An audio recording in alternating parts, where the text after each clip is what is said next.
Мы продолжаем рассказывать вам о самых интересных событиях из хоккейной жизни. Сегодняшний специальный выпуск посвящен молодежным командам республики. Вы смотрите «Хоккей-24 Башкортостан». Меня зовут Ирина Макаренко. Здравствуйте.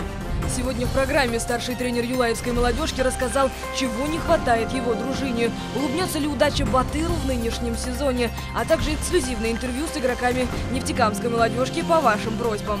Уфа осталась без хоккея. Вслед за Салаватом Юлаевым сезон завершила и молодежная команда. Толпар не сумел пройти дальше стадии 1/4 финала плей-офф МХЛ. После неожиданного триумфа в предыдущем раунде, когда уфимцы сотворили сенсацию, обыграли Стальных Лис из Магнитогорска, дружину Александра Симака ждало испытание омскими ястребами. Завершилось оно в итоге не в пользу башкирской команды.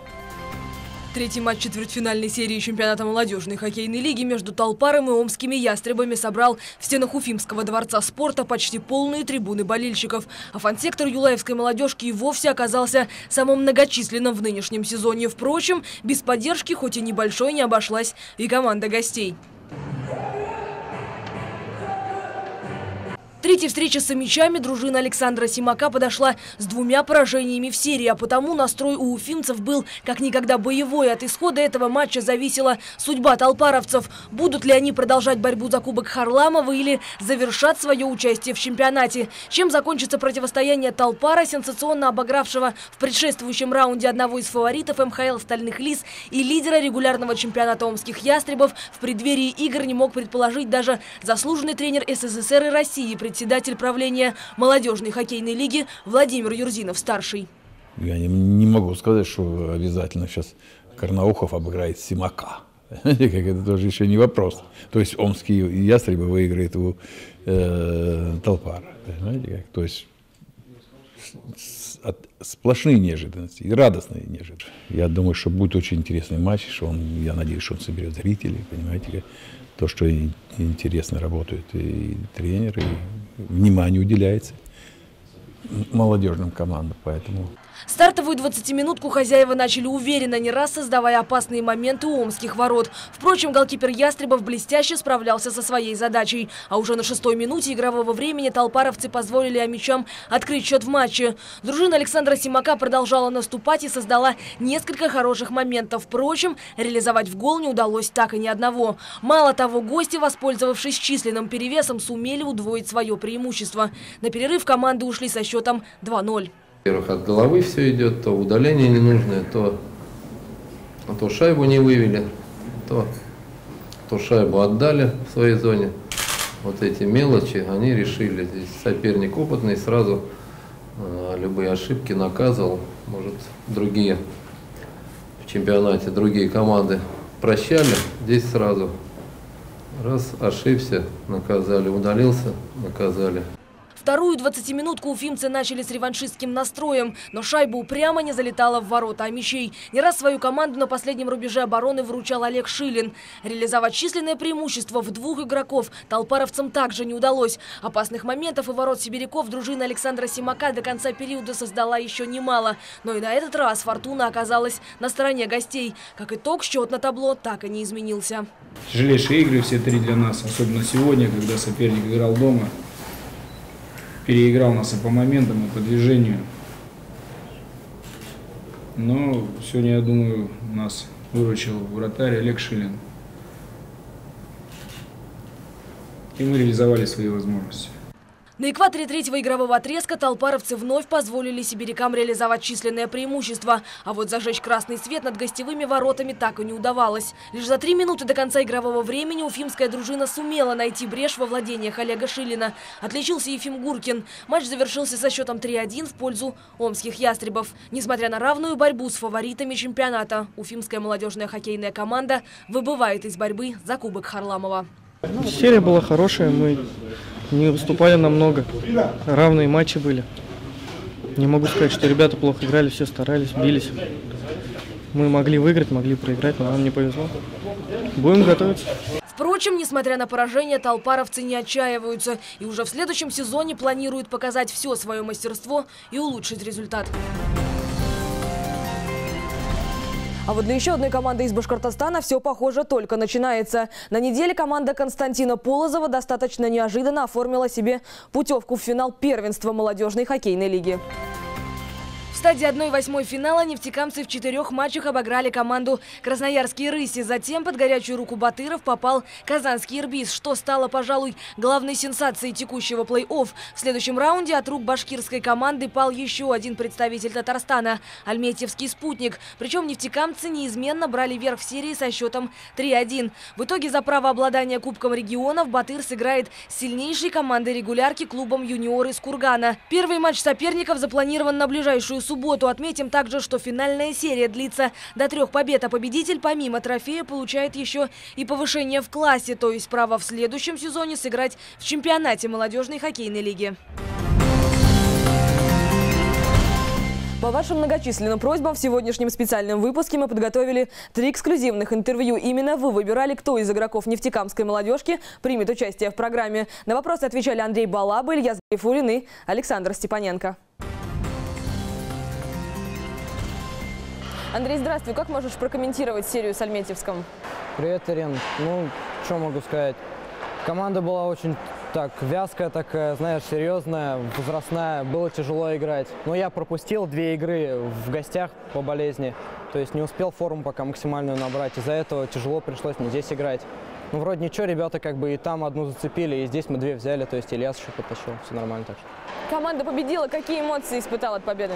Ну, это очень приятные такие эмоции, бурные. Я как бы вообще мечтал в финал выйти.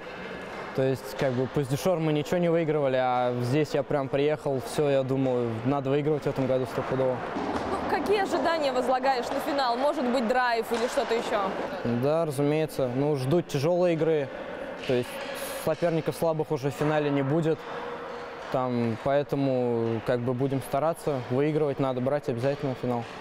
Есть ли у тебя какой-то ритуал, который помогает настроиться на игру? Ну, ритуал есть, но я как бы не хочу его оглашать, чтобы он мне удачу приносил в дальнейших матчах. Ну вот если бы не хоккей, то что бы это было? Ну, я не знаю. Так получилось, что жил рядом с дворцом, родители отдали на хоккей, а я не представляю, что было, если бы меня не отдали бы на хоккей, я не знаю. Пару слов о своей команде. Какие отношения у ребят в Батыре? Может, были какие-то курьезные случаи? Да нет, ничего такого не припомню. Отношения хорошие в команде, дружественные. Все сплочены, как бы все вместе играем, стараемся, трудимся, работаем. Какая игра в текущем сезоне запомнилась больше всего и почему? Больше всего мне запомнилась игра на предсезонке с Толпаром, потому что меня как бы из Толпара отправили, а у меня эта игра была как бы показать, что там я наработал, еще что-то. Поэтому для меня это было очень важно проявить себя и еще что-то сделать для команды. Ну и в завершении традиционное пожелание своим болельщикам. Ну, желаю вам прийти на наш хоккей, не разочароваться в нашей команде. То есть мы будем стараться, чтобы вы улыбались на трибунах, сидели, смотрели, как мы возьмем золото. Спасибо большое за интересную беседу. Еще раз с победой. До свидания. Все, спасибо, до свидания.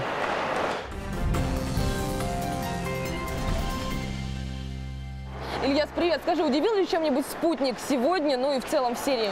Конечно же, удивил. Прежде всего, они удивили меня в том, что они сражаются каждый матч до конца, не опускают рук, не смотрят на счет, играют свою игру, стараются выполнять тактику тренера. Очень хорошие ребята, мне очень понравилось с ними играть. Ну какие эмоции от победы? Эмоции самые положительные. Для меня это первый финал в жизни. Было много моментов, когда я не мог пересилить эту планку полуфинала. Сегодня мне удалось это сделать, я очень рад, очень счастлив. В прошлом сезоне Батыру не удалось выйти даже в полуфинал.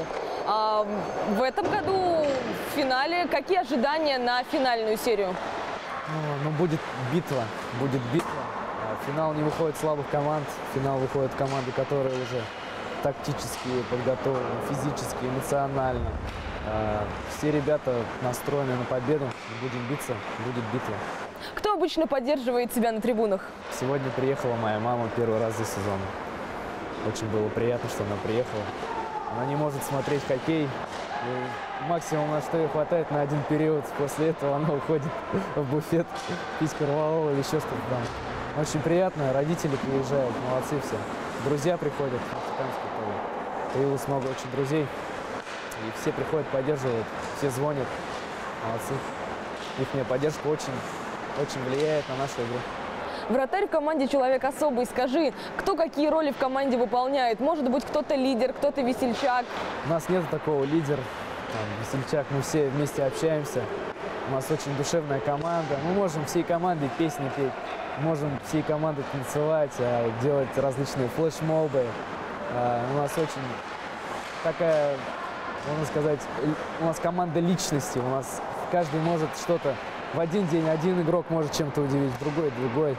Вот так. Традиционное пожелание болельщикам? Ну что ж, болельщикам я пожелаю всегда смотреть только на наши победы, никогда не видеть поражений. Не болеть, сейчас такое время, что инфекции гуляют разные. Здоровья всем болельщикам. Спасибо, что они нас поддерживают. Их поддержка очень важна для нас. Спасибо большое, еще раз с победой. Спасибо большое. До свидания.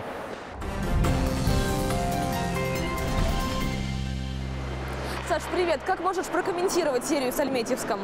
Здравствуйте, Ирина. Ну, хорошие игры были, тяжелые. От обороны играли больше.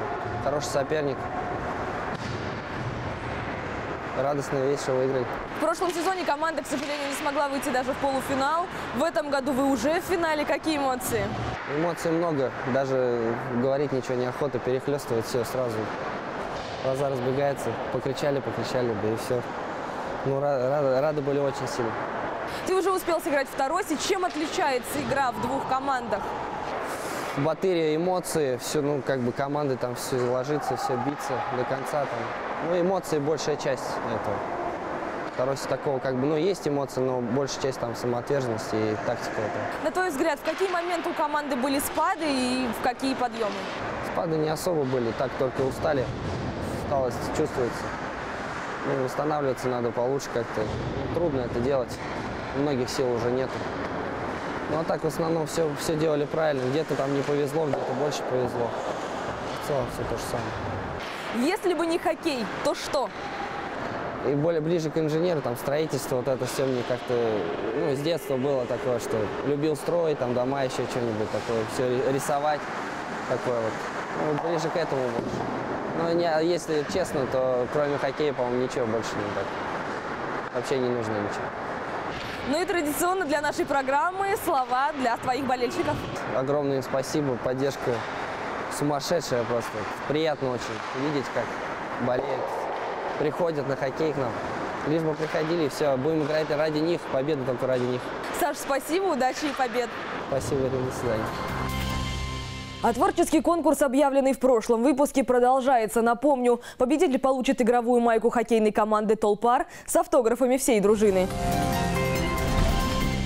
На этом все в прошедшей хоккейной неделе. Увидимся в следующий понедельник в это же время на канале «Россия-24 Башкортостан».